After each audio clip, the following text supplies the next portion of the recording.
Hello guys, मेरा नाम सतीश। मैं बनाता हूँ मिनी ब्लॉग। ये मेरा बाबू कैमरे में आए बोला है, अर्षित चाचा भी कैमरे में आए बोले। इसके बाद मैं अपनी दुकान लेके जा रहा हूँ मार्केट की तरफ। उसके बाद 20 रुपए की मैंने फुल्की पैक की। ये बाजार में जा रहा था, तब यहाँ पे कुछ हुआ था तो कुछ लोग बातें कर रहे थे। उसके बाद ये हमारे भुजा वाले भैया हैं, भुजा वाले भैया दुकान लगे, उसके सामने महिला हॉस्पिटल है। उसके बाद महिला हॉस्पिटल है, उसके बाद भैया में कैमरे में हाय बोल रहे हैं।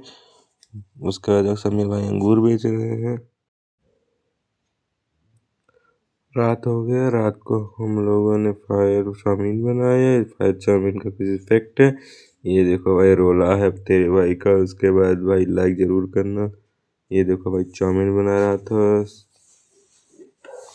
उसके बाद शिवम भाई आ गए, जिनको मैंने एक मीठी फुल्की खिलाई। वो आते ही बकचोदी उनकी चालू हो जाती है। शिवम भाई बहुत ही मस्त आदमी है, मेरा वह खास भाई है।